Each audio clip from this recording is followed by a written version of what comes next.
Good evening, everyone. Welcome to Late Night Live with me, myself, Nicholas McCabe. We have got some saucy topics that are only fitting for a Late Night Live, I reckon. So have a look at your screen. This is what we're going to be discussing tonight.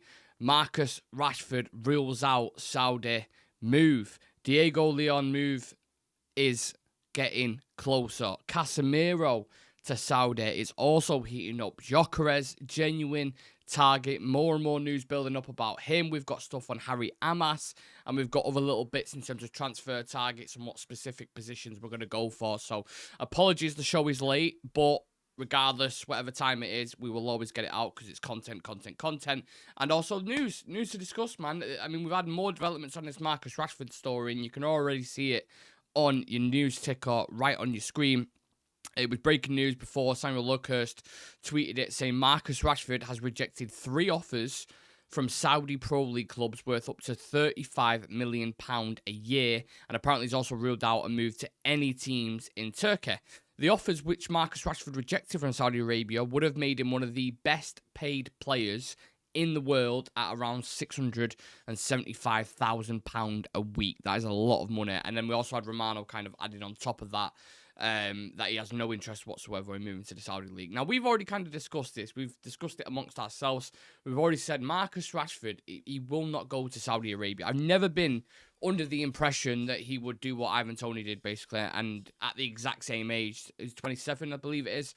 To go there and just to make a bit of money. Like, if he's going to go anywhere, he'll want to stay in Europe. You're hearing strong, credible sources like the Telegraph, James Ducker, saying that his preference, if he did go anywhere, would be Spain. But the issue you've got with that at the moment, and I would want to fill you in with information that's already in your head, so apologies if I do. But the issue I have with that at the moment is Barcelona, their financial situation. I mean, every dog, cat, uncle knows about it. Like, they can't even register Dani Olmo. There's someone else as well who they can't register. So there's a whole situation. So how on earth are they going to sign someone like Marcus Rashford, who's on the wage that he's on? It's not happening, is it? Real Madrid have Rodrigo, Vinicius, Kylian Mbappe. Oh my God, what's his name? Someone who's doing really well at the minute. Brahim Diaz as well. I mean, they've got a wealth of options, and they don't need someone like Marcus Rashford, and they don't even think they'd take a gamble on him either. Anyway, so that's not going to happen. And then any other club below that, maybe Atletico Madrid could just afford his wages, but they've just spent a load of money on Julian Alvarez, who's smashing it for them. So that's not going to happen. I think, to be honest, the consensus around fans at the moment is everyone's kind of agreed that he can't move, because where's he going to go to? So will he end up staying, or will they try and loan him out to like an Italian team? Is it worth loan? Is it not just worth keeping him for the season until the summer? Because that's kind of how I'm feeling at the moment. It's like, okay, well, you loan him out. I know Amorim, maybe it's peace of mind and for the squad, and I mean, you can go down that route if you want. But is it worth sending him out to Italy and saying like, okay, we'll pay 200 grand a week, and they'll have a player like Marcus for 100 grand a week? He'll probably find a run of aim and form there. Because United players usually do well when they go to Italy for whatever reason. Chris Smalling, Alexis Sanchez, Darmian, the list is endless. So he'll probably end up doing well there, but clubs aren't going to pay his full wage. So then it's like, well, there's rumours floating about that, the training staff have been really impressed with him. He's been working hard to improve his form rather than sulking. And he's also apparently open to staying at the club, which is interesting, because I think everyone's kind of got to this point. I don't want to speak for everyone. I'll speak for myself rather than everyone else. I think it's time to just move on. I think it is. But if he has to stay for another 6 months until the summer, when we can get concrete offers and actually move him on, then I'm okay with that. We can do that. I don't need him to leave in January. I'm not that desperate, Let's be honest. We haven't got a wealth of attacking options who are putting up numbers right now. Rashford, technically, is still our top goal scorer with 4 goals alongside Bruno. I think that's in just the Premier League, I'm pretty sure. So, yeah, look, if he's grafting, he's not sulking, he's working hard, then keep him for 6 months and let him go in the summer. That's what I say. But let us know your thoughts in the comments section, please, because obviously it's very divisive at the minute. People feel a certain type of way about Marcus, and I understand it. But get yours in the comments because I genuinely want to hear them. On to other bits of news, transfers, positions, Gyökeres.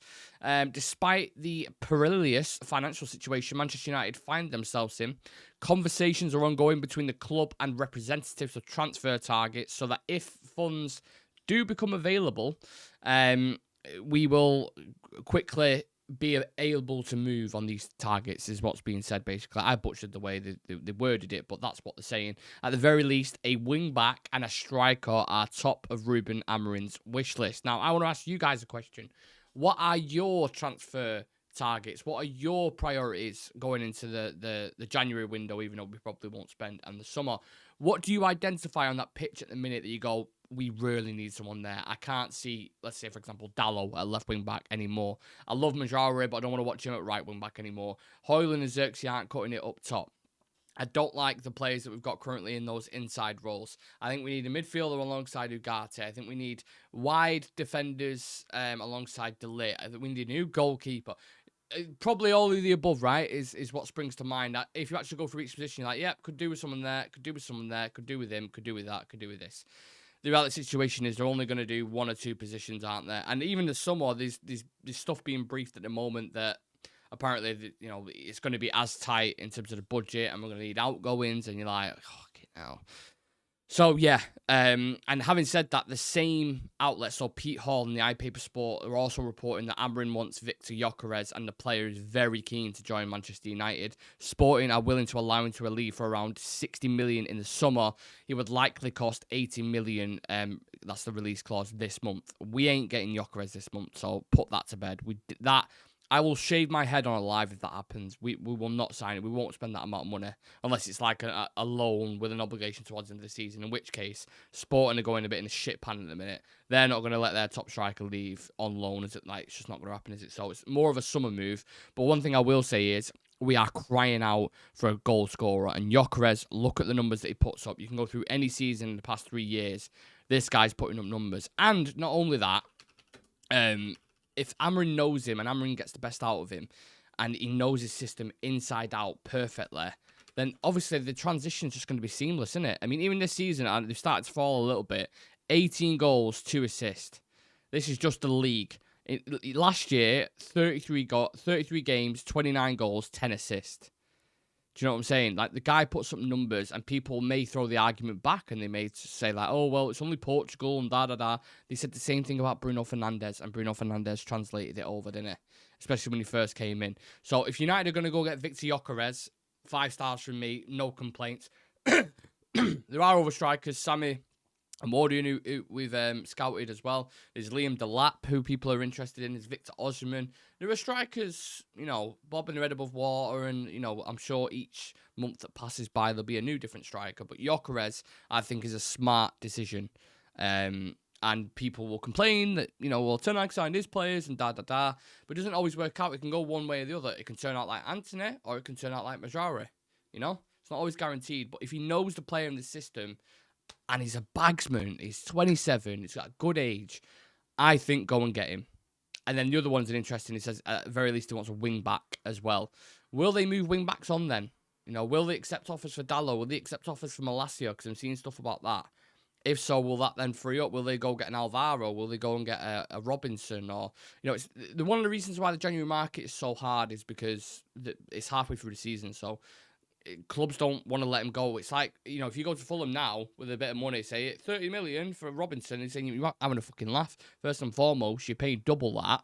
And if you're taking a player off us and we're higher up than you in the table, we're giving you an advantage mid-season, So it's difficult, especially when it's internal and trying to get it off Premier League clubs who Fulham aren't even our direct rivals at the minute. They're 6th in the league. We're 14th. So you can understand in a sense why it's difficult to do business in that market. But one thing that won't be difficult is Diego León, a youngster that we have signed, highly touted South American wing-back. We've spoken about him on this channel before. He is going to travel to Manchester in the next few days to undergo his Manchester United medical, and that was confirmed by his agent, Renato Bittar. So, yeah, Ineos are doing a lot of these signings. We've seen Sekou Kone come through the door. We've seen Samuel Lusale come through the door. Diego León. There's loads of numbers in a minute. Loads of young players, should I say, rather than numbers. They're not just a number. They are human beings, and they are players, and they are talented, and they need to be nurtured right. But this is, away from all the negativity about Ineos at the moment in terms of the cost cutting that they're doing and all the other shit. That is something I think that they are getting right. The youngsters, they're trying to get the jump on these players before Madrid comes in or a Man City or anyone like that. Chido Obi Martin, perfect example. Getting players in before they actually become stars. And if it don't work out, I mean, what, you spent £1 million on him? I remember Leicester, they paid 600 grand, I think it was, for Riyad Mahrez. 300 grand for N'Golo Kante. Like, you can find these stars. Mitoma was $1 million.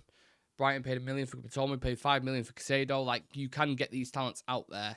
But obviously it's about nurturing them then and getting them in the right environment and building them into the player that you believe they can be. So that I'm excited about because you can then mould them into the way that Amorim wants him. And he's an explosive wing-back. It looks exciting. It looks very, very exciting. Whilst we're on wing-backs, actually, I was going to go into the Casemiro story, but there's a bit of stuff coming out. Academy rumours about Harry Amas. So apparently Leicester City are interested in signing Amas on loan this month. Obviously, you've got the Ruud van Nistelrooy links. He'll know the academy pretty well. Obviously, from his time at Manchester United. Amas is an interesting one because I thought with Amorim coming in, he might get a bit more of a chance because Amorim tends to tap into the academy. But I think that will take a bit of time for reports and obviously he came in mid-season pretty much. You can't really integrate him like you could with when you've got a pre-season. So that I get. But even when Ten Hag was here, there was talks about him maybe not being ready and defensively. He switches off quite a bit. But going forward, he's really good. He looks a little bit like a Luke Shaw regen. So he is one. If you want to loan him out and send him to Leicester, who they're probably considered more our direct rivals than Fulham are at the moment. So yeah, I'm all right with that. If they want to sign Harry Amas on loan, give him some minutes. You might as well. He's not getting any minutes at United at the minute, is he? Despite the wing-back situation. So I'd be okay with that. But these are, I feel like this month, they're the only kind of things that you're going to see. Amas has gone out on loan. Or we've loaned Anthony to Real Betis. They're covering half his wages. We're covering half of it. And then we'll see what happens in the summer. Or maybe, and again, this report's very worded in a certain way. Apparently, Casemiro's heading towards a move to Saudi Arabia. This is someone I spoke about in the afternoon show. If you talk about someone who's perfectly ready to move there and just see out the rest of his career and go and get a big paycheck as well. Casemiro's done amazing things in the game. He's won almost absolutely everything apart from something internationally with his country. I don't think he's won a Copa America or anything like that, but obviously he's won league titles. He's won Champions Leagues, many of them. He's won cups. He's won cups with United despite our form at certain times. So he's won a lot of stuff in the game, and he's obviously not up to it. If anyone must have forgot or couldn't remember why he hadn't been in the team for weeks, the Newcastle game was a perfect example of that. We, for a long, long time as a club, have lacked serious intensity in the middle of that park. We're desperate for it. I look at players like Reinders in Serie A with Milan, that kind of player. I look at Edison for Atalanta. We need players like that in the middle of the park, especially in the Premier League, so you're not getting overrun. Liverpool's midfield, McAllister, Gravenberch, Szoboszlai, whoever it is who's in there, they've got runners and they can defend transitions, but they can also counter-attack really quickly. And on the ball, they're as competent. We need players like that. When we're playing Eriksen and Casemiro together, it's like Bad Boys the Reunion 52. It doesn't work. It doesn't work. I'm slurring my words because I get really annoyed when I see those two in the middle of the pack. So please, look, we are going to need a bit of a save from Saudi here, to be honest with you. We're going to have to go up to Saudi with a bit of a pot in our hands and be like, please, can you take these players off our hands? And we needed this last summer. Forget about this summer. We need to go with a pot and go, would you like Christian Eriksen? Nope. Okay. Would you like Casemiro? Maybe. Okay. Well, bear that in mind. Yeah, that's fine. Would you like Victor Lindelof? He's going on a free anyway, so I don't think we'll get any cash for him necessarily. Would you like Bruno Fernandes? Oh, maybe. I don't think we're ready to let him go yet. Do you know what I mean? Would you like Anthony? 200 grand a week. You could pay. No, you'll double his wages. players like that, you'd be like, you would want to move on and be like, okay. But it's not. I feel like people in the football world see Saudi as a bit of a retirement cash home where you can just go to. And that's why I think it suits Casemiro more. I can't really see Anthony. I would be absolutely astonished if he ended up in Saudi at the age he's at, 21, 22. I think you're just throwing your career away if you do that. There was a Portuguese player, wasn't there, who did it. I wish I could remember his name. But he was a talented player and he went to Saudi. Obviously, we've seen the likes of Milinkovic-Savic go there. We've seen Ivan Toney. Players who were still, considered... Ivan Toney is considered one of the top strikers. There was loads of clubs linked with him. And he goes to Saudi Arabia. It's a career killer. It's a career killer. We had a debate on... When we did... it was me, Chivy, Aaron, and Sam. And me and Sam was on the side of... I think if you go to Saudi League, you can't really be considered world-class anymore because you're not in there for competition. That's why I'd be disappointed with Marcus. I mean, I wouldn't complain if we got 60 million for him and got his wages off the books if he did go to Saudi. But I think from a personal perspective, or from a player perspective, should I say, going there at this stage in your career kind of tells me everything I need to know. That would kind of be like the nail in the coffin for me with Marcus, where he'd be like, right, okay, he's took the money and he's gone. You see Lingard now in like Tokyo, and do you know what I'm saying? Like, it's a similar kind of pathway. And I'd be a bit disappointed. And look, we were even seeing briefs about Marcus not wanting to do that. He's ready to stay. He wants to stay in Europe. That's fine. That's fine. But we'll have to wait and see. Because this thing with Marcus Rashford, just to kind of recap and go back through it, this will be a week in, week out. It'll just be a thing consistently now that you'll always hear about. And it'll always be popping up. And it'll be, oh, now it's Saudi, now it's Spain. Italy are now interested. They're in the race. And then Romano will play it down. And it'll just be a circus until he actually goes. But like I said, and I'll say it again at the start of the video, if he wants to stay for 6 months and then we can sort it out in the summer, I'm okay with that. I'm all right. Because we need attackers. I'm sorry. Unless they say, look, guys, we've let Marcus go. We're going to go buy an attacker. We're going to go buy Gyokeres. We're going to go buy this. I'll be like, okay, sweet. No worries. Yeah, I trust you. Go and do the job. I would be disappointed if we didn't go and do any business. I'm not expecting us to do any in January. But I'd be disappointed equally because I think now's your opportunity. You're 14th in the league. You could actually be facing relegation. So you can talk about financials all you want and that, we're close to the PSR line or whatever. How much is it going to cost you if you get relegated? Hundreds and hundreds of millions of pounds. So it's probably worth spending 50 million in January, is it not? Sir Jim, Dave, Sean, probably worth it, innit? When you deep it in reality. So, yeah, that is the end of the show, people. Just a quick recap for what we've been through. I was going to say if you're tuning in, but obviously this is not a live. This is a pre-record. We spoke about Marcus Rashford ruling out Saudi Arabia. Diego León is doing his medical very, very shortly. Casemiro to Saudi heats up. And Gyokeres becoming more and more of a genuine target. If you've enjoyed this short but quick news show, please do smash a like on the video. Hit that subscribe button. We're on 9,822, so we're getting close to 10k. I can't wait. Amazing achievement. We've got loads of stuff planned. So if you've enjoyed it, please do hit that subscribe button. Apart from that, we are going to have the Liverpool preview for you tomorrow. Me and a few of the lads will break down that game the best we can. And we're also going to have Premier League predictions for you, game week 20, so don't miss that. Because even if you're not a United fan, you can still enjoy it because it's about other teams as well. More of a neutral perspective on that one. And we got quite a few predictions right in the last one, so me and Sam are going to have a bit of arrogance, a bit of cockiness about us when discussing it. So hopefully we'll see all you guys there. Thank you very much for watching. Have a wonderful rest of your day, whatever time it is, wherever you're waking up, whether you're in Bangkok, America, Sweden, doesn't matter. Hope you've all enjoyed the content. Smash that like button, and I'll see you soon.